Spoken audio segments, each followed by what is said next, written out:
महाराष्ट्रातला झंझावात, ज्यांचं नाव घेतलं तरीही एकेकाळी एक वेगळीच हवा व्हायची मुंबईमध्ये म्हणण्यापेक्षा महाराष्ट्रभर. स्वर्गीय बाळासाहेब ठाकरे. आपण आलो आहोत बाळासाहेब ठाकरे व्यंगचित्र दालन, पुणे.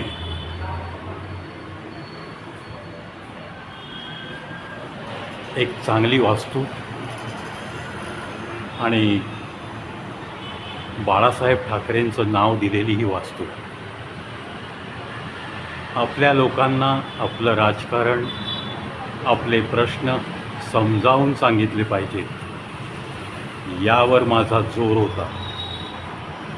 व्यंगचित्र केवळ तुम्हाला समजून चालणार नाही, तुम्ही ज्यांच्यासाठी काढता आहात त्यांना ते समजलं पाहिजे.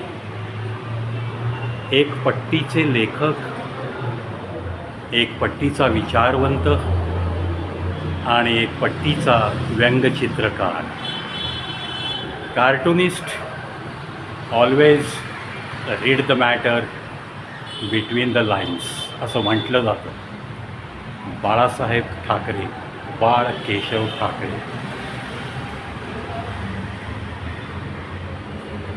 मित्रांनो, एक रोमांच उभा राहतो की नाही आजही. आज ही व्यक्ती हयात नसली म्हणून काय झाली? अहो, अख्ख्या महाराष्ट्राच्या मनामध्ये स्थान निर्माण करून गेलेली ही एक व्यक्ती, एक आगळं वेगळं, जगातही वेगळं ठरलेलं व्यक्तिमत्व, अतिशय परखड व्यक्तिमत्व.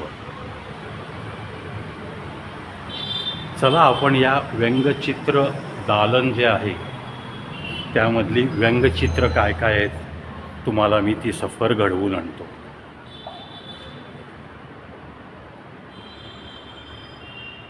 कार्टूनिस्ट बाळ केशव ठाकरे.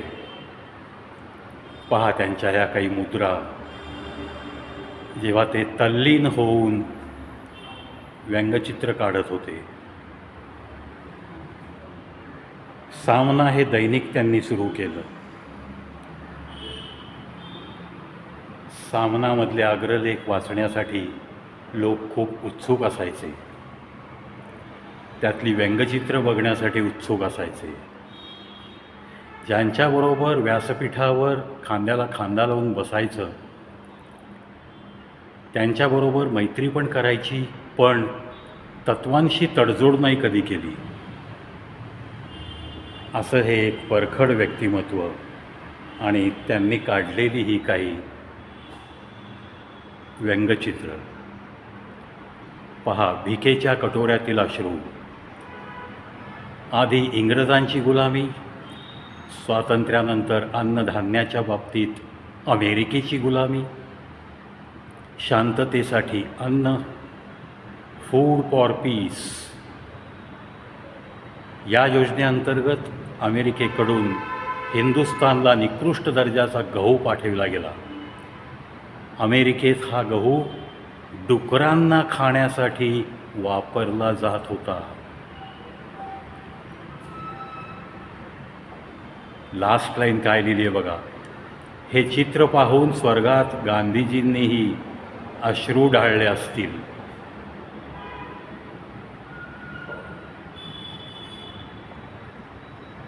प्रजासत्ताकातील राशी,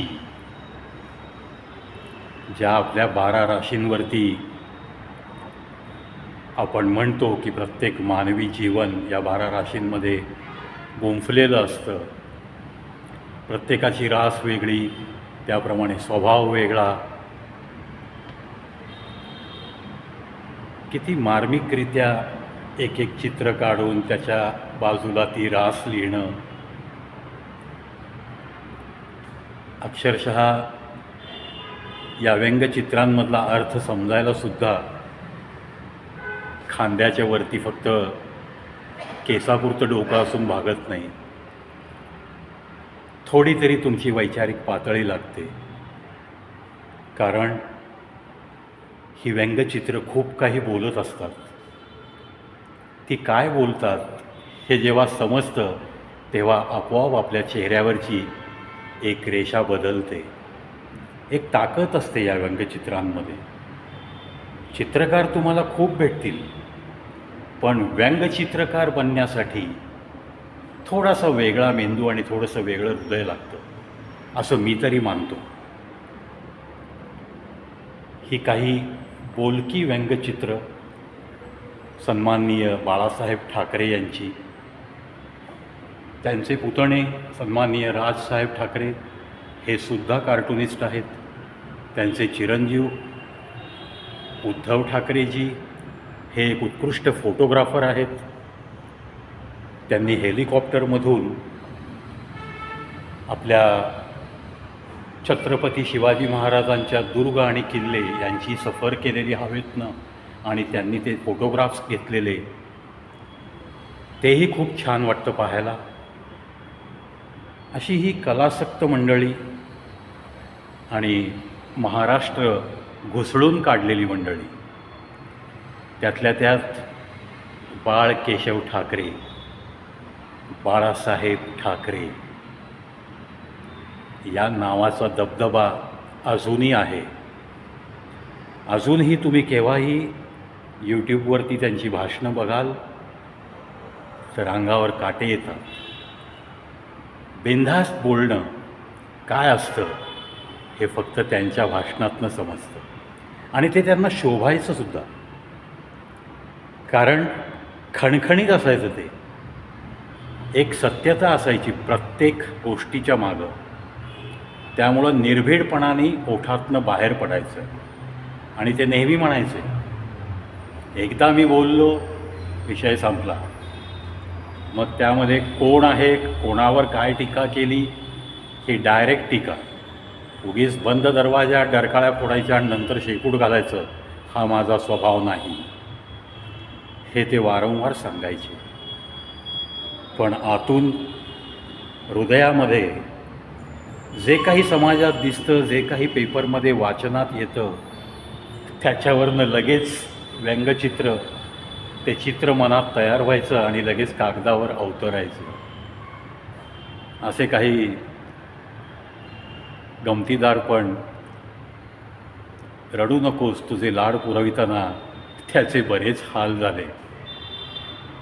आणि काय आहे, उद्योगधंदे याचं पोट खूप भरलेलं दाखवलं आहे आणि तो एक कृषीप्रधान हिंदुस्थानात शेती व शेतकऱ्यांकडे सरकारने नेहमीच दुर्लक्ष केले. देशाच्या अर्थसंकल्पातही शेतीपेक्षा बड्या उद्योगधंद्यांवर खैरात झाली. प्रत्येक अर्थसंकल्पानंतर आपण काही विरोधकांच्या अशा आरोळ्या ऐकतोच. त्यातल्या त्यात सत्ताधारी पक्ष एक चांगला अर्थसंकल्प देण्याचा प्रयत्न नक्की करत असतं. तरी पण सामान्यांच्या बुद्धीपलीकडचे काही निर्णय असतात, जे निर्णय काही अभ्यासू चार्टर्ड अकाउंटंट लोकांना समजतात. सामान्य माणूस लगेच हुरळून जातो, कारण त्याला काही निर्णयांची खोली समजत नाही. ही व्यंगचित्रांची सफर, बाळासाहेब ठाकरे यांची काही व्यंगचित्र, ज्या लोकांना पुण्यामध्ये या वास्तूला भेट देणं होत नाही त्या लोकांसाठी मी हा व्हिडिओ बनवतो आहे. पहा, हे नीट पहा व्यंगचित्र.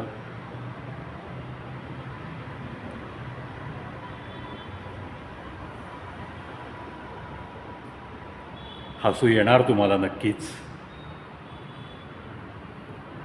आता फालतू मानवतावादाचे बळी म्हणून चित्र आहे. थोडंसं हा व्हिडिओ शांतपणे बघून, या चित्रांकडे शांतपणे बघून आपल्याला विचार करावा लागेल. त्यावेळेस या आपल्या सन्माननीय बाळासाहेब ठाकरे यांच्या मनात काय विचार आले असतील, त्या विचारांपर्यंत पोहोचण्याचा प्रयत्न करावा लागेल आणि मग तुमच्या गालावर नक्कीच हसू उमटेल. द पॉवर ऑफ कार्टून, त्यांचं मत आहे हे, व्यंगचित्रात दडलेली शक्ती. कार्टून ही एक द्विमितीय सचित्र कला आहे. तथापि काळाप्रमाणे व्याख्या बदलली आहे. आधुनिक वापरामध्ये ही चित्रशैली विनोद किंवा व्यंगचित्र ह्या हेतूने रेखाटलेली असते आणि ती रेखाटण्याचा कलाकाराला व्यंगचित्रकार म्हणतात. वा, ती रेखाटणारा कलाकार जो असतो तोच व्यंगचित्रकार म्हणून नावाजतो. त्यांचं एक मत आहे की व्यंगचित्रकार म्हणजे नक्की काय, त्याविषयी त्यांनी जे भाष्य केलं ते इथं सुवाच्य अक्षरात लिहिलेलं आहे. व्यंगचित्रकार निरनिराळी तंत्रे व पद्धती वापरून त्यांचे मत मांडण्याचा प्रयत्न करतात. ठराविक पद्धतीमध्ये व्यंगचित्रकार वैशिष्ट्यपूर्णता, अतिशयोक्ती, तुलनात्मकता या तत्त्वांचा वापर करतात. याचा अभ्यास केला तर तुम्हाला व्यंगचित्रकाराच्या भावना व विचार त्याच्या व्यंगचित्रात स्पष्ट होताना दिसून येतील. बाळासाहेब, आम्ही तुम्हाला खूप मिस करतोय. आज आपला भारत देश तुमच्या कणाकणाला आठवत राहतो. अमुक एक गोष्ट घडली देशात तर ठाकरे साहेब काय म्हणले असते वगैरे चर्चा आजही रंगतात. आजही तुमच्या भाषणातले काही डायलॉग कित्येक वेळा काही जणं तुमच्यावर प्रेम करणारे सादर करण्याचा प्रयत्न करतात. म्हणून या व्हिडिओच्या शेवटी मला इतकंच म्हणावंसं वाटतं की भारताने एक उत्कृष्ट नेता, एक उत्कृष्ट व्यंगचित्रकार, एक परखड व्यक्तिमत्व, एक महाराष्ट्राला लाभलेलं खमकं व्यक्तिमत्व, या सगळ्या गोष्टींना हा महाराष्ट्र हरपला आहे. हे व्यक्तिमत्व आता काळाच्या पडद्याआड गेलं आहे, पण कधीही न विसरता येण्याजोग्या अनंत आठवणी आपल्याला देऊन गेलं आहे. एक वेगळी शिकवण आपल्याला देऊन गेलं आहे. म्हणूनच म्हणावंसं वाटतं की अशी माणसं फक्त फिजिकली जात असतात, ती मनाने तर आपल्या मनामध्ये त्यांनी कधीच घर केलेलं असतं आणि मग आपली राख होईपर्यंत त्यांच्या चिरंतन आठवणी अशाच आपल्या मनात ताज्या राहत असतात. Miss you Bal Keshav Thackeray, Balasaheb Thackeray. Miss you a lot, miss you a lot.